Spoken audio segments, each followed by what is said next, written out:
Assalamualaikum warahmatullahi wabarakatuh.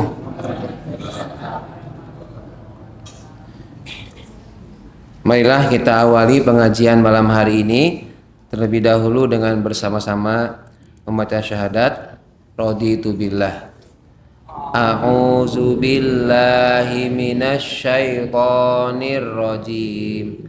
Bismillahirrahmanirrahim. Ashhadu an la ilaha illallah wa ashhadu anna Muhammadan abduhu wa rasuluh. Raditu billahi rabba wa bil islami dina wa bi Muhammadin nabiyya wa rasula. Rabbi zidni ilma warzuqni fahma. Amin. Alhamdulillahi rabbil alamin wa bihi nasta'inu ala umurid dunya waddin. Wassalatu wassalamu ala asyrafil anbiya'i wal mursalin wa ala alihi wa ashabihi ajmain. Amma ba'd. Rabbi shrah li sadri wa yassir li amri wahlul 'uqdatam min lisani yafqahu qawli. Ibu bapak, adik-adik jamaah kajian malam Rabu pasolatan di Masjid Nur Huda 19 Glondong Wirokerten rahimakumullah.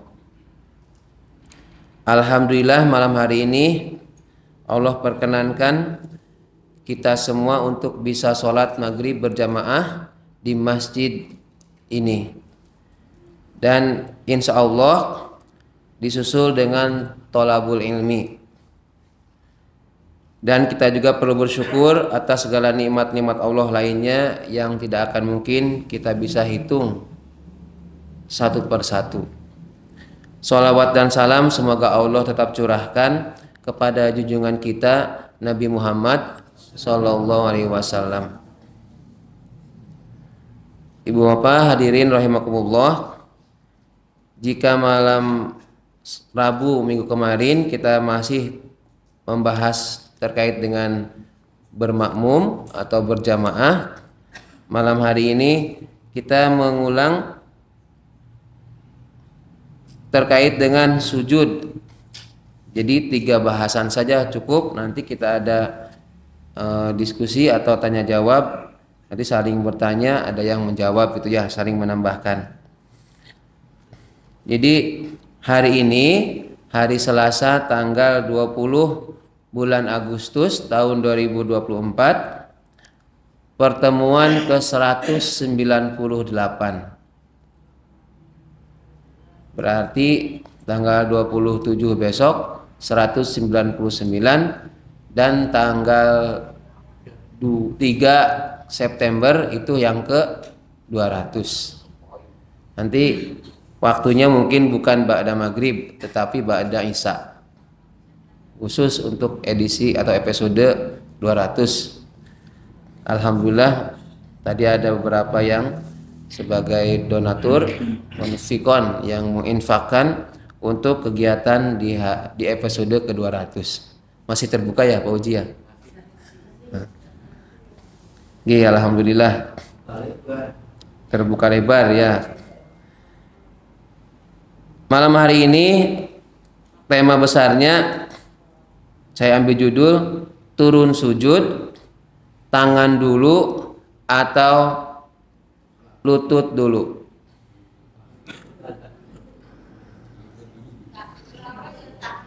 Ya, kalau lututnya sakit tangan dulu, kalau tangannya sakit lutut dulu, kalau lutut dan tangan sakit kepala dulu.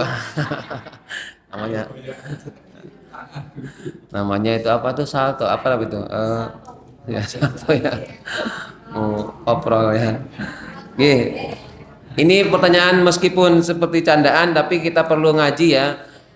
Jadi pentingnya ngaji itu begini. Tadi malam itu disampaikan oleh Pak Gita dalam pengajian Padang Bulan perlunya moderasi dalam beragama, terutama dalam beribadah, misalnya dalam hal sholat. Memang ada beberapa sholat kok bisa berbeda antara si fulan dengan si fulan, tapi sama-sama bisa diterima atau sah. Kenapa? Nah itu, ini diantaranya adalah turun sujud itu tangan dulu atau dengkul dulu ya, lutut dulu. Yang mana? Oke. Sebelah kiri saya mau lutut apa tangan dulu? Kalau Pak Khusus, Pak Haji Kasiran, tangan dulu. Kalau Pak Is, karena masih sehat, lutut dulu. Ibu-ibu, lutut dulu. Apa? Nah ini pertanyaannya, yang sah yang mana? Bagus ini. Ibu-ibu barangkali yang tangan kanan, terus lututnya yang kiri gitu, ada? Biar seimbang saya, biar nggak usah lutut atau tangan dari dua-duanya. Kalau bapak-bapak, lututnya. Oke. Baik. Hadirin rahimakumullah. Ada dua pendapat untuk jawaban mana dulu, lutut dulu atau tangan dulu ketika sujud dalam sholat. Pendapat pertama yaitu mendahulukan lutut sebelum tangan.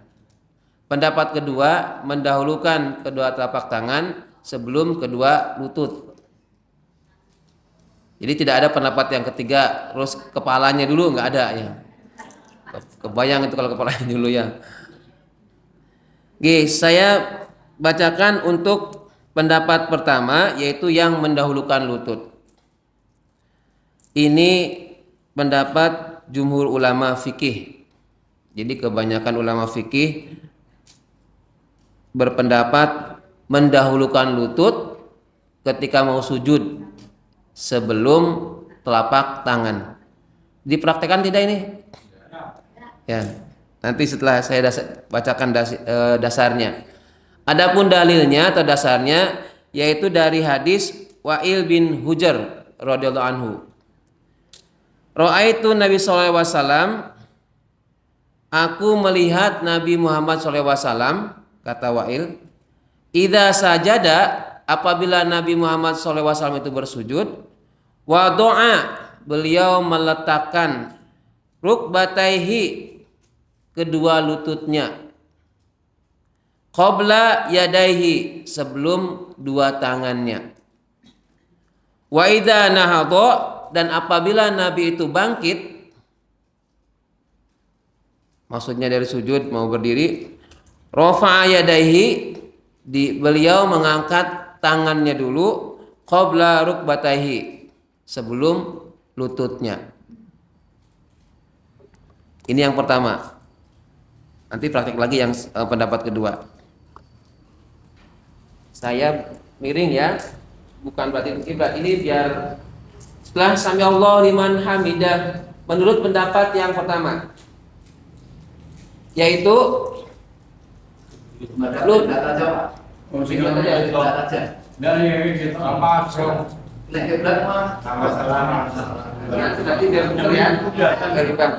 ini maksudnya biar ibu-ibu juga lihat, nanti yang ini gantian. Rabbana walakal hamdu, kemudian lutut dulu. Satu, lalu tangan.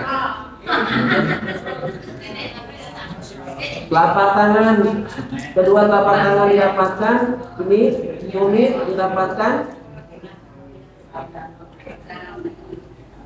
Kemudian kalau bangkit, tangan dulu.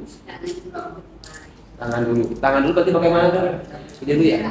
Tangan dulu, lalu kemudian ini kalau mau berdiri dari sujud mau berdiri. Itu pendapat yang pertama. Jadi lutut dulu. Sekarang saya melihat, saya praktikkan untuk menghadap ke sini. Sami Allahu liman hamidah, Rabbana walakal hamdu. Kemudian Allahu akbar, ininya tangan dulu ya. Ini pertama lutut dulu. Pendapat pertama ini. Kemudian tangan. Lalu bagaimana untuk yang kedua? Nah ini dasarnya. Itu yang pertama. Jadi lutut dulu. dasarnya ada hadis dari Wa'il bin Hujr. Jadi kalau ibu-ibu bapak-bapak mengamalkan ini ada dasarnya. Ini riwayat Abu Dawud nomor 838. Jadi dengan yang lutut dan tangan itu ternyata tetanggaan hadisnya itu urut-urutannya dalam kitab Abu Dawud. Lalu bagaimana pendapat yang kedua? Yakni ketika turun sujud mendahulukan tangan, kedua telapak tangan. Ini banyak diambil oleh pendapatnya oleh ahli hadis. Ulama yang ahli hadis itu mengamalkan ini. Dalilnya yaitu hadis dari Abu Hurairah radhiyallahu anhu. Kata Abu Hurairah, "Idza sajada," apabila Rasul kata Nabi, ada Abu Hurairah, Rasulullah SAW bersabda, "Idza sajada ahadukum," apabila bersujud salah seorang di antara kalian, "fal yabruk," janganlah kalian turun, "kama yabruk al-ba'ir," seperti turunnya unta. "Wal yadu'," dan hendaklah meletakkan yadaihi, kedua tangannya, qabla rukbataihi, sebelum kedua lututnya. Ini pendapat yang kedua, yaitu mendahulukan tangan sebelum kedua lutut. Lalu prakteknya ini ada dua macam. Ada yang satu langkah langsung, ada yang dua langkah ya. Seperti ini. Ini pendapat kedua, saya menghadap ke selatan ini untuk contoh ibu-ibu. Pendapat yang kedua, Rabbana wa lakal hamdu. Tangan dulu. 1, 2. Ada yang digeser ke sini, ada yang ini diangkat. Nah, yang menjelaskan tangannya dulu, ada yang langsung ke sini. Begini, kan ya di dalam hadisnya itu tangannya dulu. Perkara tangannya geser atau geser dia seperti itu. Rabbana wa lakal hamdu. Allahu akbar. Tangan itu. Tapi ada juga yang tangan dulu tapi dia dua gerakan. Allahu akbar. 1. Terus sini geser dia. Nah, adapun yang setelah ini kemudian lutut dia geser tangannya, saya tidak tahu dasarnya ya. Ada beberapa yang melakukan itu tapi yang saya tahu tangan langsung lutut. Sekarang bagaimana kalau menghadap ke bapak-bapak? Tangannya dulu. Allahu Akbar, tangan. Ini kalau nanti ada hikmahnya ya. Dan lutut. Telapak tangannya ini dirapatkan ini. Nah, itu dua pendapat. Jadi kalau ada yang melakukan ruku sujudnya itu lutut dulu boleh, tangan dulu boleh, dua-duanya sah, tidak batal sholatnya. Lalu mana yang lebih utama? Dua-duanya utama. Yang salah itu yang kepala dulu. Hikmahnya apa ini? Disinilah bagi orang yang membenci syariat Islam, dia akan menjadikan perbedaan ini sebagai senjata. Oh, Islam itu nggak jelas. Masa gerakannya kok sujud itu berbeda-beda. Ada yang tangan dulu, ada yang lutut dulu. Bagi orang yang sengit terhadap Islam, yang mau mengejek-ejek Islam, maka ini jadi bahan celaan. Tapi ternyata dari sudut kesehatan, dari sudut keberagamaan, istilahnya itu moderasi ya. Jadi keagamaan yang bisa sebagai tengah-tengah, moderat. Dua-duanya betul, lutut dulu atau tangan dulu betul, bisa. Bagi yang sehat secara umum itu lutut. Bagi secara umum. Tapi tadi contohnya Pak Haji Kasiran itu tangan dulu. Karena keadaan fisik. Ya. Nggih. Ya, karena itu berarti Nabi Muhammad SAW Islam ini sudah paham keadaan umatnya berbeda-beda. Tidak melulu pakai lutut dulu. Jadi boleh lutut dulu, boleh dengkul, boleh tangan dulu. Dengkul tuh lutut ya. Lutut dulu atau tangan dulu boleh. Nggih. Jadi sekarang jenengan mau variasi saya pas sholat qobliyah subuh misalnya mau pakai dengkul dulu, boleh. Begitu pas subuhan saya mau tangan dulu, boleh, boleh ya. Silahkan. Jadi dua-duanya mengamalkan hadis dari Nabi Muhammad SAW. Nah, jenengan sekarang yang menentukan. Mungkin hari ini kalau saya sendiri itu menggunakan lutut dulu. Ya alhamdulillah masih kuat ya lutut dulu. Tapi kadang-kadang juga tangan dulu kalau pas keadaan lutut atau ada kondisi fisik yang tidak bisa. Nih, di sini yang tangan ada selain Pak Haji Kasilan? Kalau lutut dulu ada gegernya tidak apa. Lah makanya ketika dalam ada memang ada ya. Jadi setelah ngaji ini kita bukan tugas kita untuk menyalahkan atau merasa benar. Justru dengan ngaji inilah maka kita jadi tahu ada perbedaan dan itu bisa kita maklumi. Bukan untuk mencemooh atau mencela apalagi merasa paling benar. Lo kayak kok lutut salah kui, yang bener tangan dulu. Kata yang tangan ada lagi tangan dulu yang bener. Lo kok lutut dulu? Lutut dulu, tangan dulu. Ayo padu malah gara-gara lutut dulu atau tangan dulu ketika mau sujud. Kalau bareng bisa tidak? Saya praktekkan ya. Kalau bareng bagaimana? Antara lutut dengan nanti gerakannya agak ini. Kalau bareng misalnya nih Pak Junaid ini bertanya bagaimana kalau dua-duanya meskipun tidak disebutkan dalam hadis ya. Rabbana walakal hamdu. Allah bisa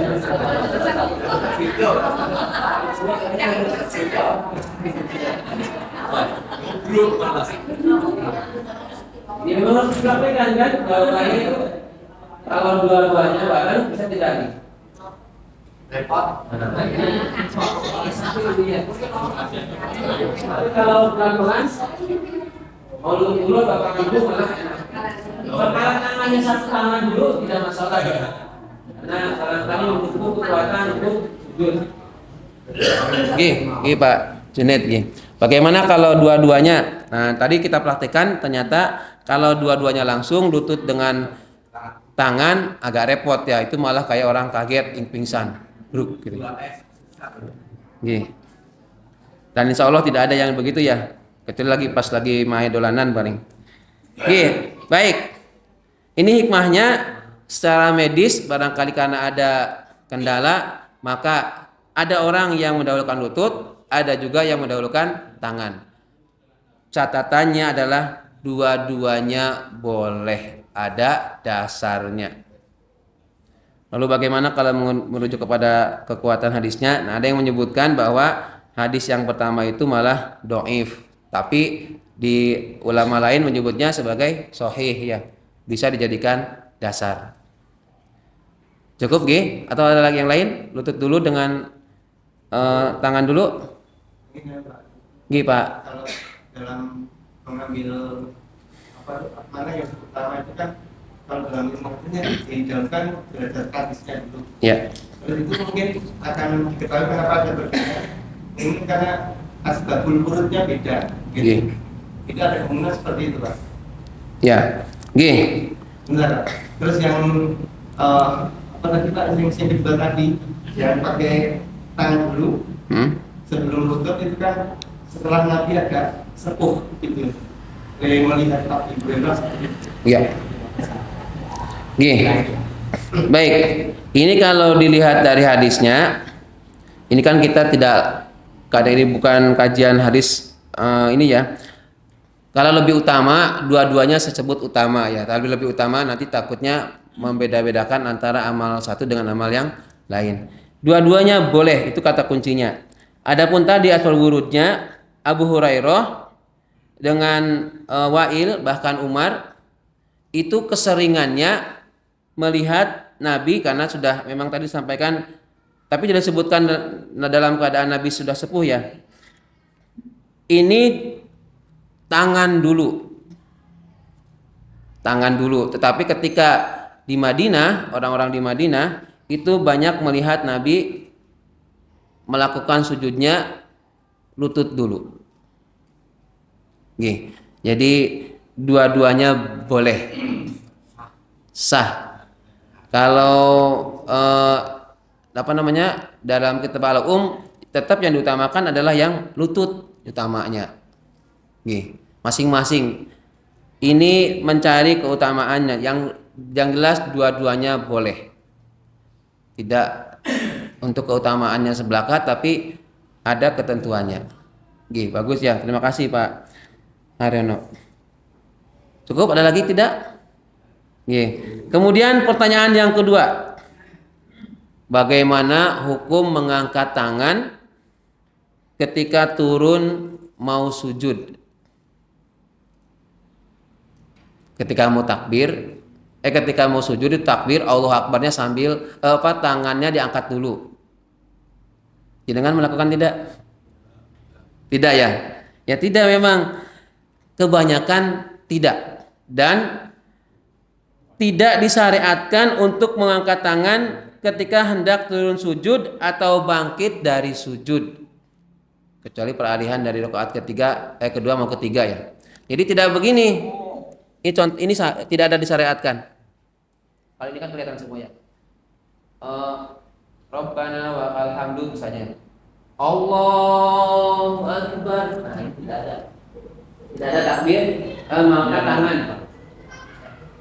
Barangkali ada berarti itu yang mungkin belum tahu. Tidak ada disyariatkan untuk mengangkat kedua telapak tangan seperti takbiratul ihram sebelum sujud dari i'tidal. Itu apa dasarnya? Dasarnya dari hadis Umar radhiyallahu anhuma. Ibnu Umar. Nah, kenapa kok sebut anhuma dua-duanya? Karena dua ini anak dan ayahnya termasuk sahabat. Anna Rasulullah SAW kana yarfa'u yadaihi hadwa mankibaihi idza iftataha shalat wa idza kabara liruku' wa idza rafa'a rasahu minar ruku' rafa'ahuma kadzalik. Ini pernah disampaikan ketika mengangkat tangan dalam sholat itu ada berapa? Karena ada 4. Nah, kalau di sini ada 3 dalam hadis ini, yaitu Nabi Muhammad SAW itu mengangkat tangannya setinggi pundak. Pertama, idza iftatahas sholat, ketika memulai sholat, yakni takbiratul ihram, itu yang pertama. Wa idza kabbara liruku', yang kedua, beliau Rasulullah SAW bertakbir mengangkat tangan liruku', ketika hendak mau ruku'. Kemudian wa idza rafa'a ra'sahu minar ruku', yang ketiga ketika beliau mengangkat kepalanya dari ruku', yakni sami Allahu liman hamidah, dengan tangannya diangkat. Rafa'ahuma, jadi Nabi Muhammad itu mengangkat keduanya kadzalik, sebagaimana ketika takbiratul ihram, tangannya diangkat setinggi pundak. Jadi tidak disebutkan ketika mau sujud Rasulullah SAW itu mengangkat tangan. Sekiranya ada berarti mungkin belum tahu ya. Jadi kalau kita mengingatkannya dengan cara halus, jangan sampai memvonis menyalahkan. Apalagi kalau ada orang yang baru belajar sholat, lagi senang-senangnya sholat, sudah divonis, kue salah, wah sudah kasihannya. Jadi sudah biarkan aja. Nanti perlahan-lahan alon-alon ya mengingatkannya. Karena ada orang yang langsung menerima, ada yang enggak, saya ini mutung. Misalnya, sama Pak Out pengajiannya enggak selevel, enggak serag dengan hati, kemudian dia enggak berangkat lagi, ya enggak apa-apa ya. Bisa jadi ada misalnya di antar jamaah ini, wah ini Pak Ud gak sreg fikihnya, misalnya terlalu keras atau wah Pak Ud ngada-ngadain ada apa gitu. Akhirnya gak berangkat, ya silahkan itu haknya ya. Dan di sini itu saya menyampaikan sebisa mungkin moderatnya ada. Mau yang dulu itu ya yang Allahu Akbar kabiro boleh, Allahu Akbar bainu juga boleh. Attahiyatulillah boleh, Attahiyatul mubarakatus shalawat juga boleh disampaikan dasar-dasarnya ya dulu. Oke. Kemudian ini yang ketiga. Nah, nanti setelah ini selesai ini ya. Bagaimana hukum memanjangkan bacaan takbir ketika turun sujud maupun bangkit dari sujud? Bagaimana hukumnya? Maksudnya begini, ada yang memanjangkan tuh begini, Allahu Akbar. Jadi menyesuaikan gerakan dari i'tidal mau sujud atau dari sujud mau berdiri. Saya berikan prakteknya begini, dipanjangkan. Bagaimana nanti pendapatnya? Tadi kemudian mau sujud nih, Allahu Akbar, panjang, sepanjang dia mulai perpindahan dari i'tidal ke menyentuh untuk sujud anggota sujud. Atau setelah sujud mau bangkit ke rakaat kedua misalnya, setelah sujud kedua, Allahu Akbar. Ada gitu? Pernah mendengar? Bacaannya takbir itu panjang sesuai dengan urutannya, lamanya gerakan. Ya, atau dari tahiyat mau berdiri.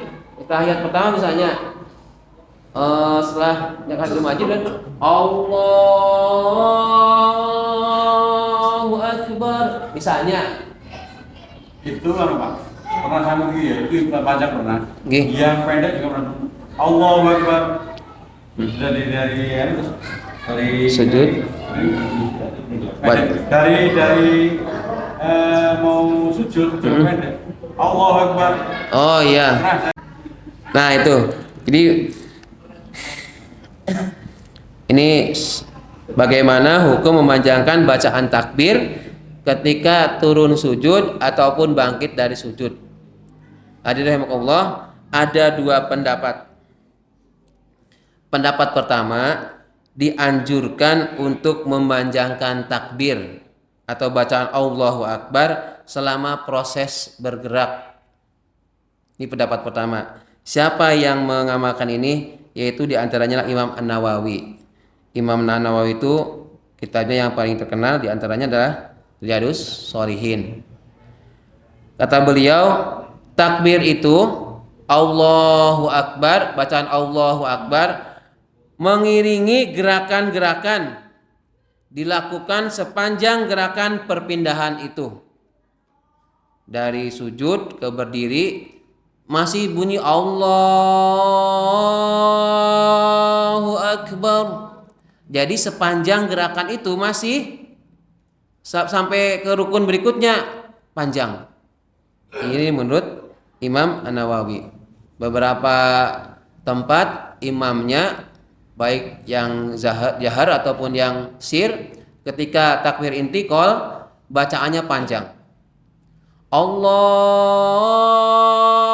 Akbar.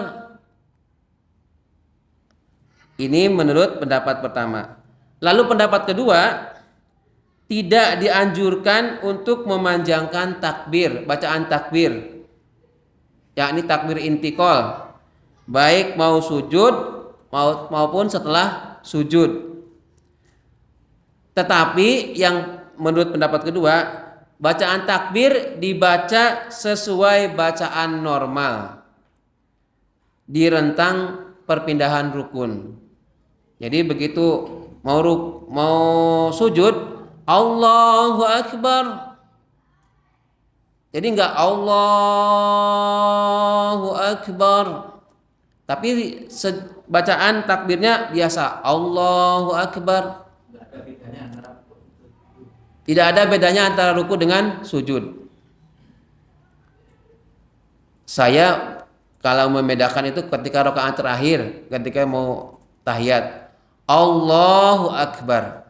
Nah, itu maksudnya itu untuk membedakan saja. Meskipun itu sebenarnya tidak disampaikan oleh hadis dari Kanjeng Nabi. Di pendapat kedua itu dipanjangkan, pendapat yang kedua itu dibaca sesuai bacaan normal Allahu Akbar. Karena disampaikannya kalau dibaca panjang takutnya ada bacaan yang tidak sesuai. Allah itu kan berapa harokat?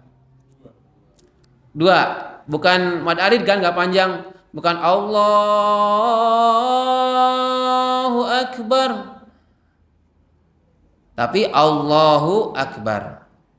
Ini kita tidak menyalahkan ya. Ini sudah saya sampaikan pendapat yang kedua itu dibacanya normal. Jadi antara bangkit sujud atau mau sujud biasa saja, tidak panjang. Saya berikan contoh dari tidak ini.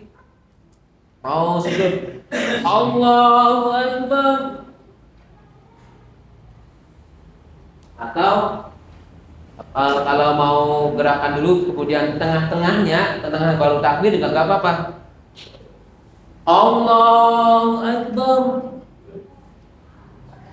Nah, tapi khawatirnya kalau yang tidak yang di depan si imamnya sebelum takbir karena ini sudah gerak, akhirnya ikut-ikutan gerak. Ya. Jadi kalau makmum itu ikuti komando lisannya imam. Jangan sampai mendahului gerakan dari imam. Mau ruku, mau sujud ataupun bangkit dari ruku ataupun bangkit dari sujud. Jadi jangan mendahului imam. Imam itu misalnya dari ruku nih mau sami Allahu liman hamidah. Nah, begitu kata dah hamidah baru makmum berdiri itidal. Allahu Akbar. Makanya imam juga jangan sampai terlalu jauh jangan terlalu jauh begitu sujud. Setelah sujud baru bar. Arti yang terutama yang di depan itu kan dia akan loh ini kok imamnya sudah bergerak tapi lisannya belum ada instruksi ya, belum ada komando ya. Itu kebanyakan ini nggak barang gitu loh. Misalnya nggak di belakang sama imamnya kan biasanya ya kalau bareng itu kan tunggu barnya misalnya Allah Akbar itu baru sujud. Jadi salah satunya Allah liman hamidah Rabbana walakal hamd. Kadang-kadang ini baru udah kan. Jadi kan yang kalau yang benar kan misalnya mau Pak. Banyak kadang-kadang satu dua yang berbeda itu. Coba satu lagi. Enggak Pak. Pak Ikhlas. Pak Mugi coba Pak Ikhlas. Jadi misalnya geraknya biasa kan lebih bagus tuh. Nggih. Nah, soalnya kamu kalau imamnya. Jadi kadang-kadang kamu Allah. Allahu Akbar. Ruku. Ruku. Allahu Akbar. Nah, itu baru kita Allahu Akbar. Terus sampai Allah. Allahu liman hamidah Rabbana walakal hamd. Allah. Bawain tangan dulu ya. Artinya itu kan baru jadi bisa baris semua tuh. Nggih. Artinya itu Allah Akbar bareng itu loh. Nggih. Nah, biar baris semua itu loh. Soalnya kadang-kadang ada yang mendahului itu loh. Nggih. Aku ikuti mak dalam, kalau itu makanya saya sampaikan sini. Coba lagi ya tuh, Allah Akbar. Setuju dulu. Baca itu baru kan Allah Akbar itu baru. Soalnya kadang-kadang baru Allah Akbar. Kalau tubuh barnya itu Allah Akbar baru itu kan baru semua. Tapi kadang-kadang yang itu dua yang beda-beda itu kalau tubuh barnya itu kan bisa baru semua. Nggih. Ya toh? Allahu Akbar. Allahu Akbar. Ayo jawabannya itu kan sabar semua. Nggih. Matur nuwun ini Pak Muhlis apa Pak Ikhlas namanya? Ikhlas. Pak Ikhlas ya. Ikhlas Muhlis ya mirip-mirip ya. Nggih. Pripun?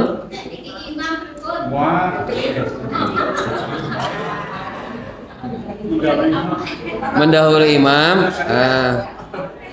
Termasuk yang tidak dibenarkan ini ya, termasuk harus keras ini. Tidak boleh mendahului imam. Kalau anak kecil bacaan amin sebelum waladhdallin, namanya kecil ya. Anak kecil sebelum waladhdallin amin, padahal belum waladhdallin. Lalu adapun untuk gerakannya, makmum itu mengikutinya setelah imam selesai atau setidaknya kalau pakai intikal, takbir intikal baru berpindah. Ada juga makmum itu mengikuti imam. Imamnya baru Allah mau sami Allah liman hamidah, imamnya si makmum dah ikut-ikutan. Ya. Jadi dibiarkan selesai imamnya sami Allah liman hamidah, atau kalau pas gerakan yang lain, rukun yang lainnya Allahu akbar. Oke. Ini kalau ada bapak-bapak atau adik-adik ini, ibu-ibu juga ada yang masih mendahului imam, maka alon-alon dikurangi, tidak usah mendahului imam. Oh jadi imam. Oh jadi maksudnya pokoknya bisa mungkin biarkan imam kita itu kan makmum itu kan di belakangnya imam ya, manut yang di depan. Oke. Ini pendapatnya. Jadi siapa ini yang mengamalkan yang berpendapat bahwa tidak dianjurkan untuk memanjangkan takbir intikal? Di antaranya adalah Ibnu Hajar Al-Asqalani yang kitab Bulughul Maram ya. Itu tidak memanjangkan. Termasuk dalam Fathul Bari-nya juga disebutkan tidak perlu membaca takbirnya panjang. Bagaimana kalau ini catatan ini.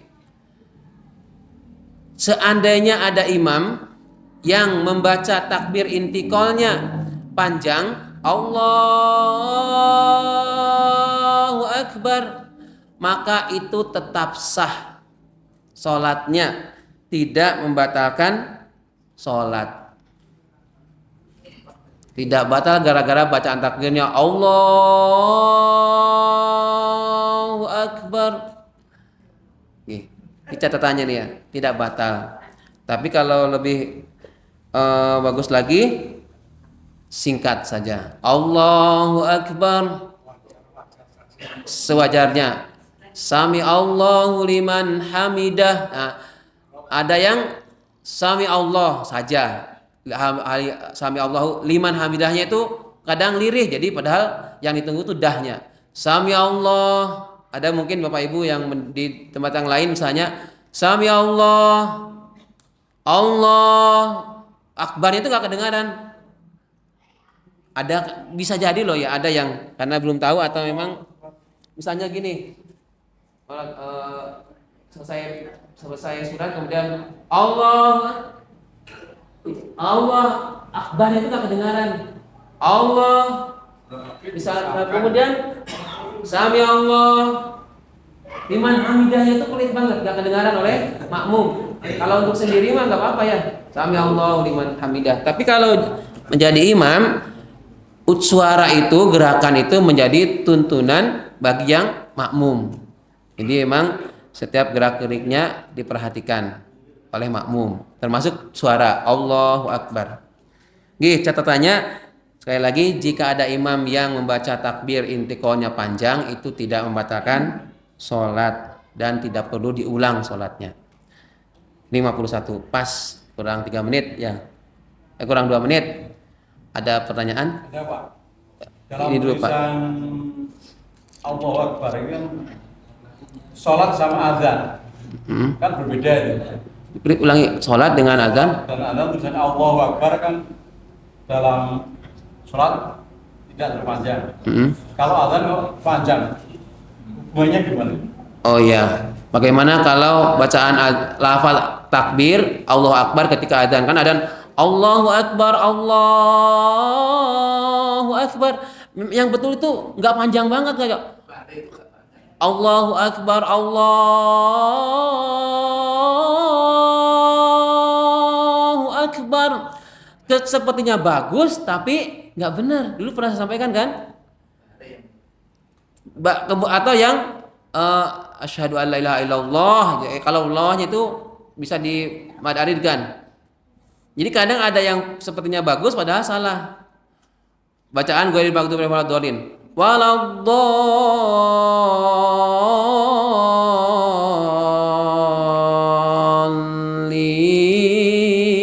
Waladdallin. Bel tuh. Sepertinya bagus, lama pada keliru. Ya, waladdallin. Cukup nggak dipanjangkan? Itu ya Pak Istadi.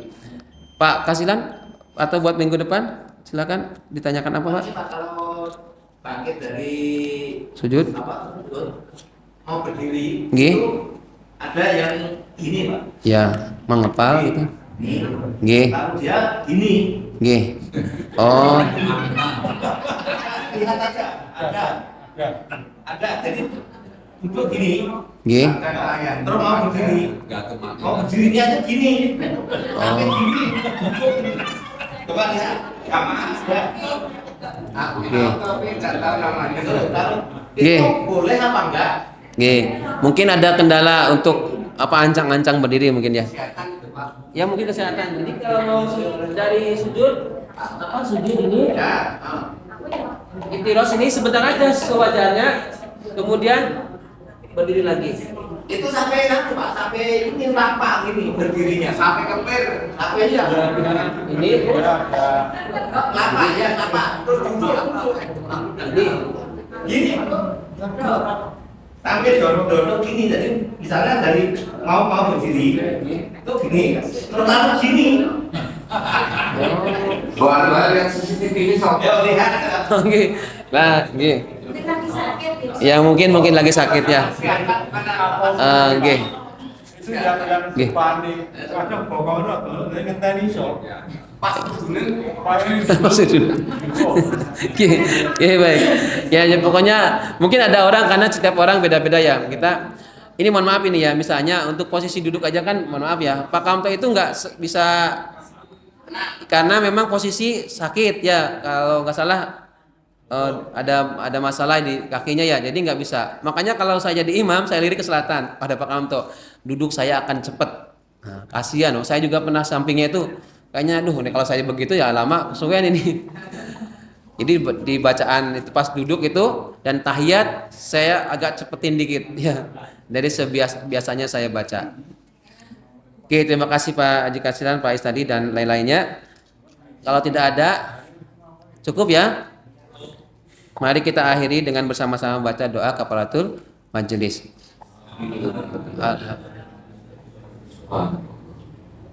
Bareng ini subhanakallahumma rabbana wa bihamdika asyhadu an la ilaha illa anta astaghfiruka wa atubu ilaik.